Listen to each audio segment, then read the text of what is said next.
Thank you. I'm going to move a little bit away from what we have been discussing a lot and hearing a lot and talk more about innovations in placemaking. And I'll start with the huge plug and gratitude to NEA because this work could not have happened without the NEA grant, which helped provide the seed and the money to come up with all the unique ideas that you're going to see this evening. The big thing about Streets was to just break the whole paradigm about how we design our streets and to start from scratch and look at human behavior. So that involved looking at all the innovative solutions that have been tested and proven, but also looking at what is experimental right now and what's on the cutting edge. And we came up with a design manual and ebook that is based on doing different workshops all over the country, as well as coming up with 800 different best practices in 9 different categories, which are all documented on the website www.restreets.org. But I have to be honest, this all started with a basic existential question. I've designed streets for the last 10, 15 years, and the big question was, what if streets were for living and not just for driving? And that becomes a very key important thing. I know there's a complete streets movement, and that's great. And that's been talking about how pedestrians, bicyclists, transit users are equal users of the street. But is mobility for non-automobile users the only solution to our streets? Or are streets so much more? We know in most of our cities, they take up at least 30% of the public right of way. And are we then spending most of our tax dollars on moving people from one place to the other, even if it's just now as part of the complete streets movement, more than just cars, it's people walking, biking, so on and so forth. Denver is a great city which has taken great strides in creating bicycle connectivity. But I'm going to show you how different cities have gone beyond that and are beginning to look at streets as something as great incubators of commerce, social gathering, art, you name it. And I would love to hear what you think about it too. So English is not my first language, not even my second language, honestly, as you can guess by my accent. So I'm always curious, how did we come to these different definitions of the street? And I started delving into it. What does street actually mean? So street came from the word a public thoroughfare, usually paved. It started at the 9th century from the word strata. Traffic, which basically today means the movement of vehicles, ships, person, etc., actually came from an Arabic word called tarafaka, which is to ability for people to walk along slowly together. We have come a long way, maybe in a not a good way from there. Let's go on. Sidewalk, let's go with sidewalk first. Path for pedestrians on the side of a street, 1739, from the side and the walk. So you're putting the walk on the side. There's a connotation to that we need to be aware of. Let's go to pedestrian, a person who goes or travels on foot, from the word pedester. But what do we use the pedestrian word for in other ways? Something that's dull, prosaic. And that's what we use for people who are perhaps the most vulnerable users of the street. Gutter, everything that is vile, and curb, which is a restraint on unwanted impulse. If you ask an engineer, what is the value of the curb? He will say, a curb is something that separates the pedestrian walking on the sidewalk from the gutter and the traffic within the street right away. Well, is there a way to change that paradigm which has been, built into our DNA as not just as designers, but also as users of the street? Let's celebrate what's great about what's happened, which has worked really well in different parts of the country and the world. Of course, the story of the Central Artery, or the Big Dig as it's called in Boston, the great revitalization, the reconnection that is happening by the freeway capping, including the Rose Kennedy Greenway Park, in Seoul, in the heart. This is what was there about 10 years ago, and this is what it is right now. The ability of moving 6 lanes of traffic and instead becoming the greenway, the green spine in the heart of Seoul, Korea, is something dramatic and really iconic, and it's actually become a great place for art to be appreciated, both permanent and changing art. And then, of course, we all know the great story of Broadway, where people said there is no way you could remove a single lane of traffic from this. Already it's chaotic. About 5 years ago, it's chaotic. What if you were to reduce just by a single lane? And New York said, okay, let's remove 1 lane, maybe two, maybe three, and let's see what happens. Guess what? More people came, but they just didn't come by cars and buses. And they don't just use their streets as to move, but as a great place to play and meet neighbors and so on and so forth. So clearly, the street has the great potential to bring us all together. And what should be the basic design criteria? We talked to people, we looked at various examples, good, bad, and ugly, all over the country and in different parts of the world. And we said the first criteria is it needs to be well connected, it needs to be safe for all users of the street, be it bicyclists, people walking, children walking on the street, people with disabilities. It needs to be sensitive to the local and regional ecosystem. It can't just operate in vacuum. The water that falls on a street most likely goes to a river or a creek or an ocean. So it's not disconnected from the natural system whatsoever. The other part of it is climate. It's snowing out here. What would you like? What would make us go right now while it's cold and snowing and have a great time on the street? As opposed to just now say, let's go home or let's stay inside. That's the way to start designing streets.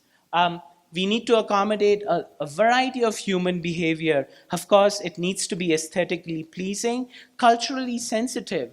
When would you feel comfortable to go and just play the piano? And you're really bad at playing piano and you would still play it. I did play it, and I played it on 16th Street, and it was an unforgettable day. And that's something that's really important to keep in mind, is that the street does allow you to break your inhibitions. And what Christopher Alexander said more than 20 years ago, now more and more cities are designing streets. If based on the success factor, would you dance in the middle of the street as opposed to walk, drive, bike? And that becomes the paradigm changer too. And then at the end of the day, anything we do on the street needs to be equitable, because that is becoming more and more of an issue as we are designing or redesigning our streets. So these are the 9 categories that we came up with. It's been a long day, so I'm going to jump on the first one, which is mobility. And I don't know if you have heard of the story of the Octavia Boulevard in San Francisco. This is what San Francisco was about 15 years ago. The Octavia Boulevard was a freeway that used to tear apart 4 different neighborhoods. And this is what it is today, or about 3 years ago. The freeway has been replaced by 5 to 7 lanes of traffic. But what happens when it becomes at grade is the key change to keep in mind. Pedestrians and bicyclists start moving along on the street.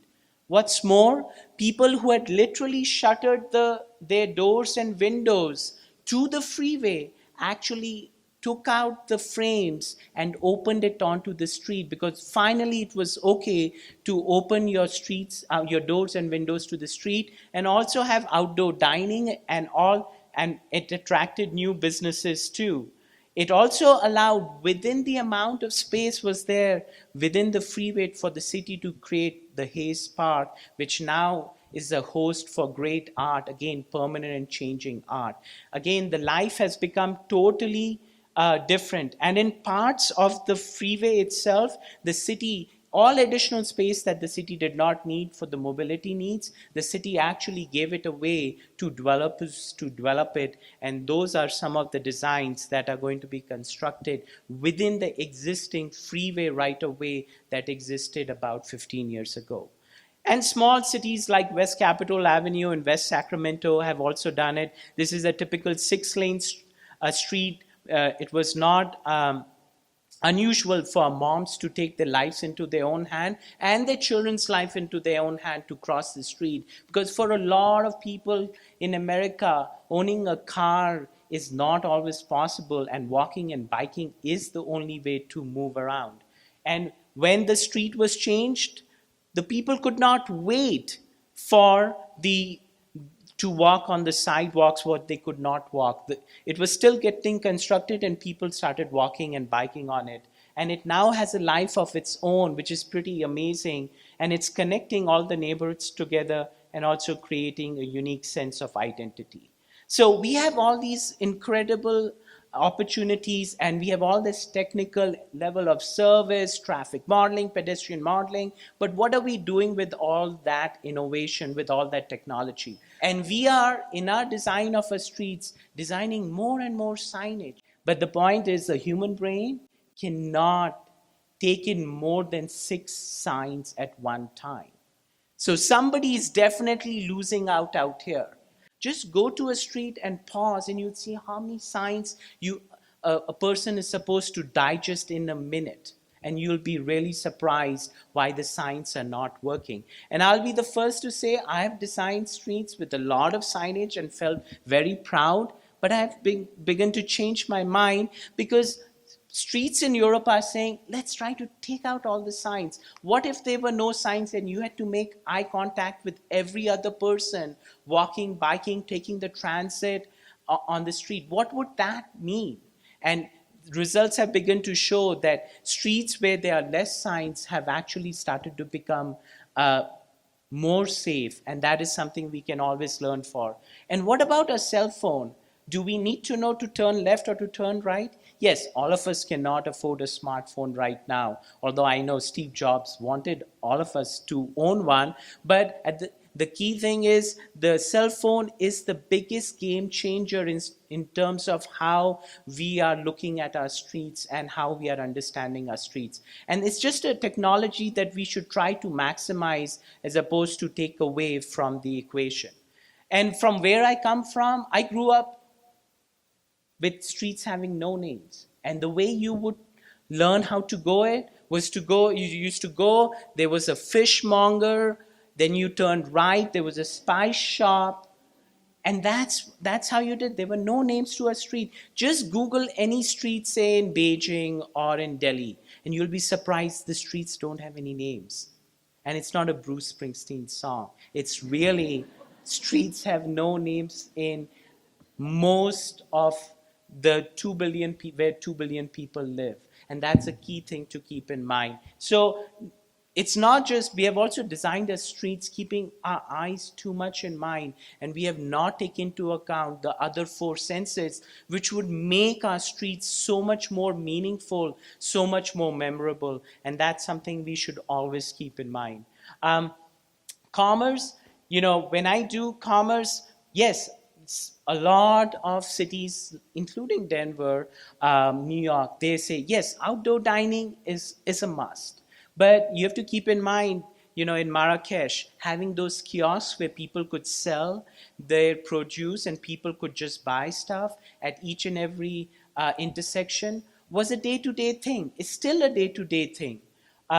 You can do it. You can see it in Farmers Market in Milwaukee. And then, of course, the whole taco truck craze. We all love it, and I'm glad it's there, and I want to see more of it.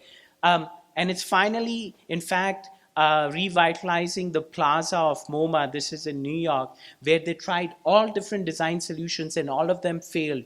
And what worked was food, and that's because it does cater to the other 4 senses, which is an important thing.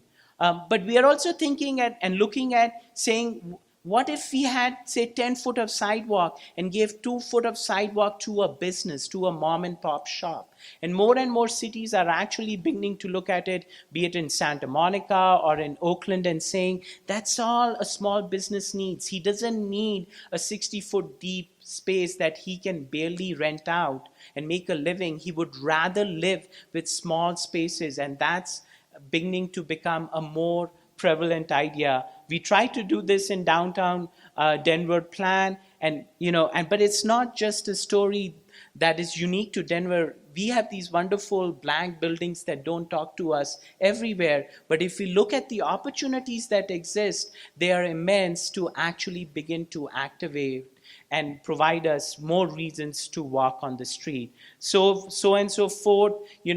12 years ago, city of Los Angeles had the strictest code to discourage commerce on the sidewalk. And today they're saying, let's do it. And let's not do it one way or the other. Let's look at all different opportunities to actually create vibrant commerce and let people come up with different ideas how it should happen. Let's not make rules. It should be along the building or along the sidewalk. Let the people say what works best, because if we have learned something over a period of time, it's the best concepts or the ideas are those which are organic in nature. Social gathering, we love to meet other people on our streets. And you see these kind of scenes a lot in different parts of Denver and other cities. But if there's one thing that I've learned, especially from the Middle East, this is Tarafaka Square, is revolutions don't happen when cars go round and round in a roundabout. Revolutions happen when people come to the roundabout and they live and they protest and they meet other people who share their ideas, and that's how change happens. And the same goes with streets, is that when we start to reclaim our street as our outdoor living room, that's when the change truly begins to take place. That's when we are truly achieving the opportunity of social gathering. And this, of course, I won't go again, is Broadway in New York City. I don't know if you guys have heard about City Repair in Portland, but it's a great story, and I apologize if I don't tell it fully. But, the neighborhood of Yamhill wanted to reduce the cut-through traffic that went through their neighborhoods. So they went to the city again and again and said, how can we make this street safer for ourselves, for our children? And, obviously the Public Works Department said, go back home, there's nothing you can do. Of course, the City Repair folks did not lose heart. So the traffic engineer said, if you do one thing, don't touch the intersection. And they said, thank you so much. And they went and they did the intersection. And you know why? Because the intersection is the control point. The intersection is where everything controls. So if the people control the intersection, then you begin to control the street and the block between the intersections. And that is something that is, is very inspiring, because it always makes me ask what people think are the wrong questions, but I think are right questions. And that's something I would really encourage everyone else to do. Similarly, in San Francisco, they've started a huge program called Pavement to Parks, which really started with this intersection of Market and 17th Street, where what was really a very unfriendly intersection has been transformed as a people place where people actually walk, sit, businesses have increased their businesses as a result of the life on an intersection that was totally dominated by cars and the F line.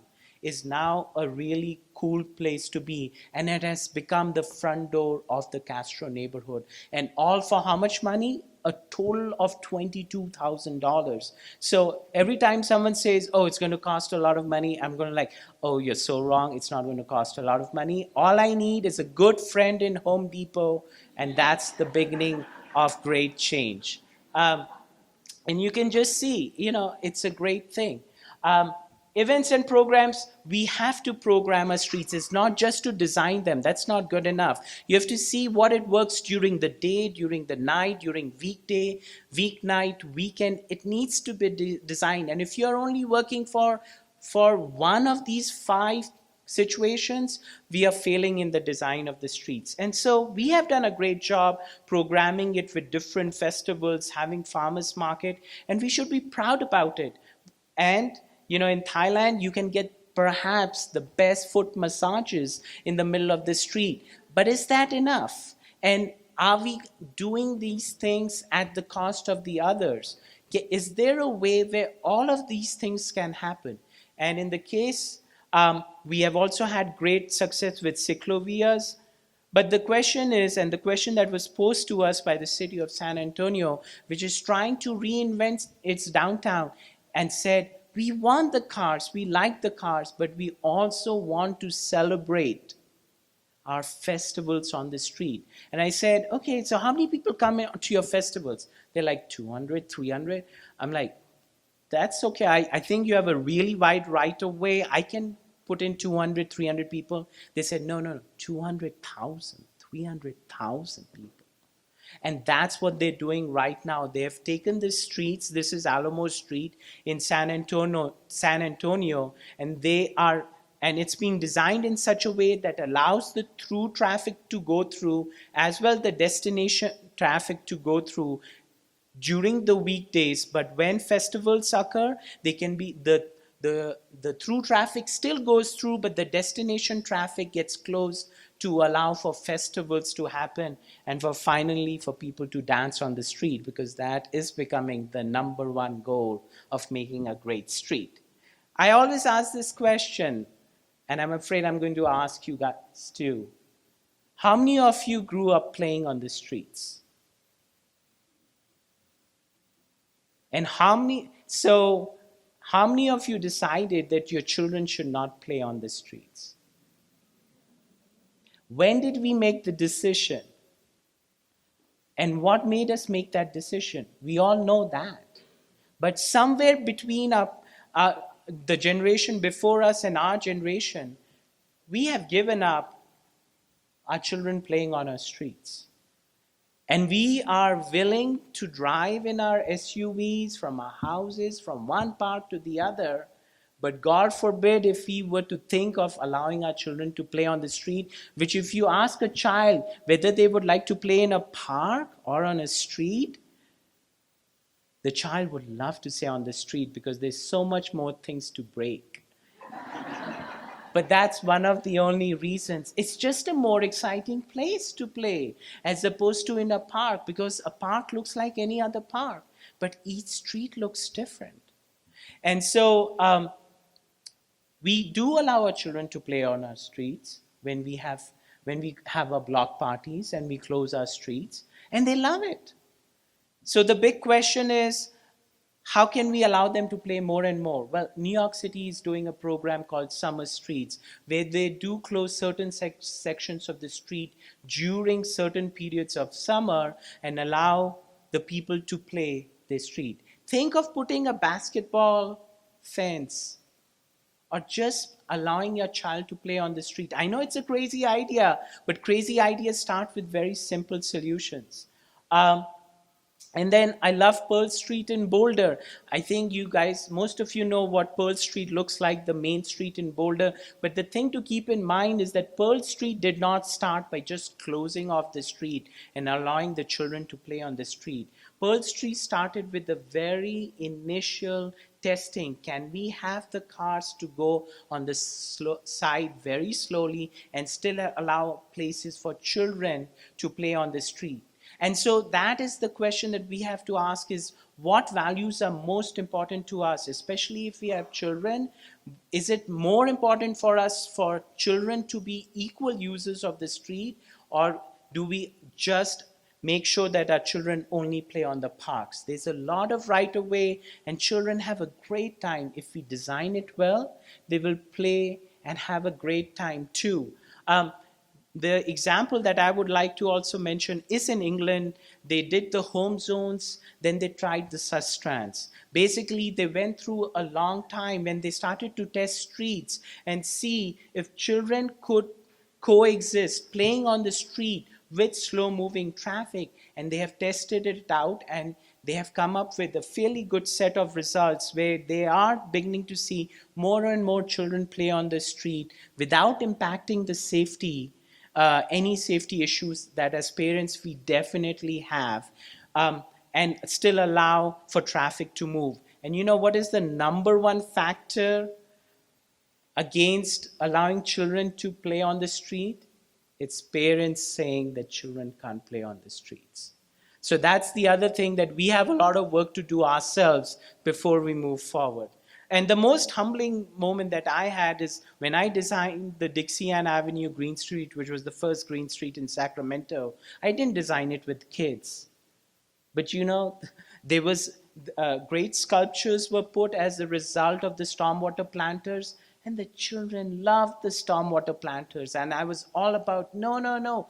The water in the planter has to go. It cleans the water. It goes into the American River. That's the purpose of the planter. And the child said, I don't care what you design. This is a great place to play, and that's what we are going to do. And that's a very humbling thing, but the opportunities are great. And if you don't have the money, try putting a ping pong table on the sidewalk. In case after case, this is our office in San Diego. One fine day, out of nowhere, a business owner who was not doing so good and will not be named, next to a great restaurant which was doing very well and still not be named, said, how do I distinguish myself? And he just put a ping pong table. It made people stop, play a few games of ping pong. Let me try the restaurant. It served everyone. Why does it have to be so hard? And God forbid, why do you have to hire designers like me to design great streets? But the idea is, you guys have great ideas you have talked about. Those ideas can also be brought to the street right away to come up with really unique places. And we believe in our food. We are big into farm to table movements. Well, the question I ask people is, why can't we grow food on our streets? This is my neighborhood. Can I give a plug? If you ever come to my neighborhood, I promise you the best kale in town is grown in the middle of the street in a traffic circle. Yes, you can put ornamental grasses, you can put different things in the traffic circle. We chose to put food. It has the best sunshine ever possible on a street. And for some reason, it's just delicious. Whatever we grow works great out here. And it's free. So if you don't come to meet me, you can always take the kale. It goes all year round.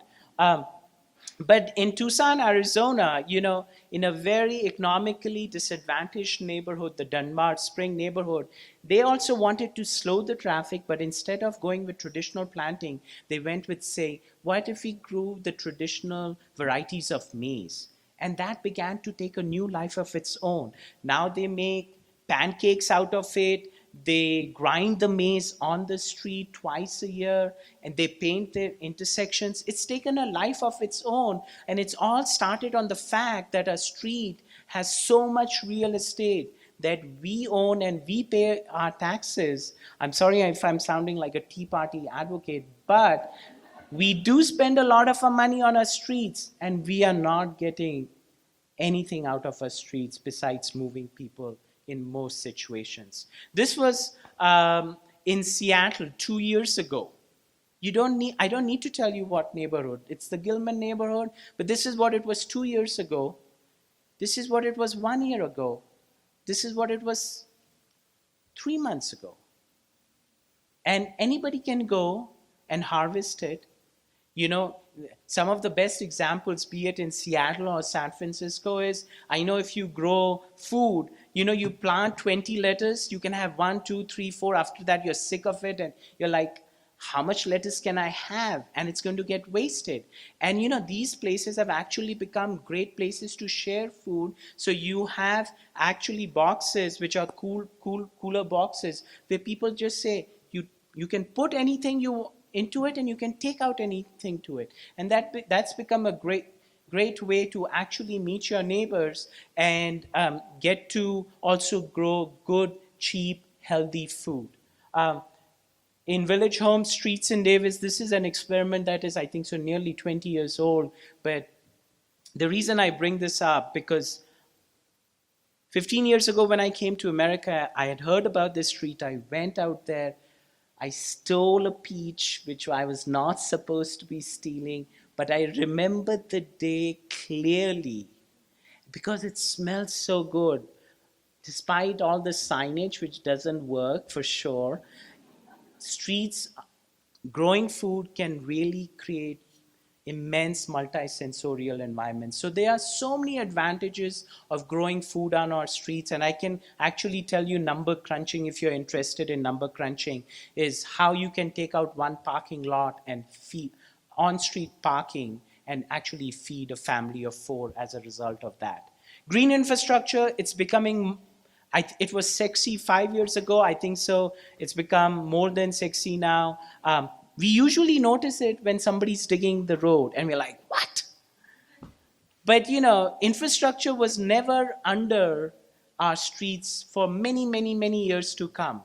Um, but now it has become more and more important, and there are 5 systems we identified which are critical. First is water and stormwater management, energy generation, materials production, waste management, and habitat creation. And the big point that we learned when we tried to design our streets was, yes, we are using, in terms of green infrastructure, we're always thinking about mitigating. How do we improve the water quality? How do we reduce all the oils that are being, dumped into our streets? But the big point is, how do we generate energy from the streets? So from mitigation to generation is, I think so, is going to be the next challenge of our streets. Green streets that improve the stormwater as it goes to our natural water bodies is becoming huge, and we have seen it in Portland, in Seattle, in Nashville, in Sacramento.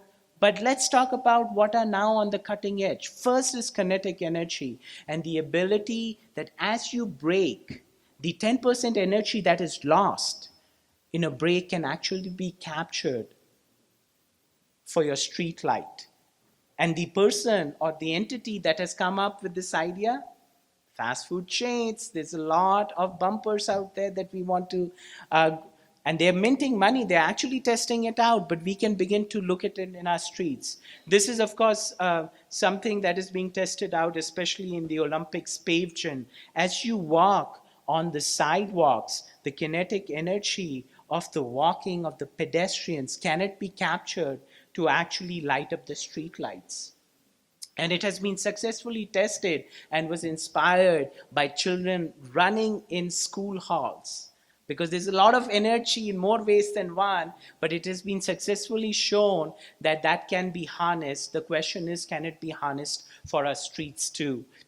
And then in other parts of Europe, they are actually seeing if they can put solar panels under bike lanes to actually help use it for energy usage on the new houses that are being built along the streets. In terms of material productions, if you go to, say, Southeast Asia, you see rubber trees and rubber being planted and being used. In other cities, we have also begun to notice that, you grow bamboo, but can you use that bamboo to use the road? Of course, it does not meet any ADA standard, this road. But the point is, there is an idea being thought out there. We see mats that are totally fat, table mats that are made up of bamboo. The question is, can we begin to actually grow bamboo and use it for materials? And then finally, in the case of green infrastructure, Seattle, which is using the pollinator pathway and is saying, if we do any planting, can we do it in such a way so that it brings back the birds and the bees, especially those which are dying right now, because that's so important in the natural environment. And the final one is image and identity. It doesn't matter what you do in a street if it's not memorable. Perhaps the most memorable street for me, and I may be biased, is the Las Ramblas in Barcelona.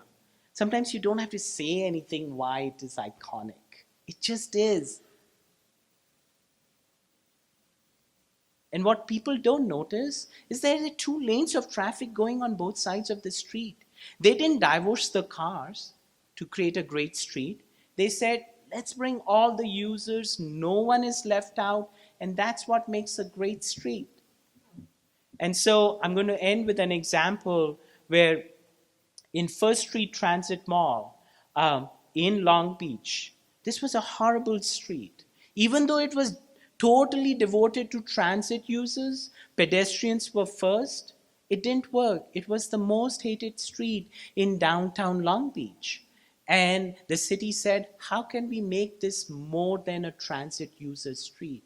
And as part of our design, we designed simple things from bus stops to seating so that they could become great places to identify, places where these shelters actually become places you can showcase art, talk about the different parts of the city, and it's actually has become a great place for three different artists to actually create beautiful pieces of art. And these are not like 4 by 4 panels, these are humongous panels, and they've become so popular that this street is now being strongly recommended by the Downtown Business Association to come as a reason to come and visit downtown Long Beach. And they're actually asking that the city change its name from a transit mall to a transit gallery. And you know, in Orange County, if they are willing to change something called a mall to a gallery, it's a huge win. Thank you.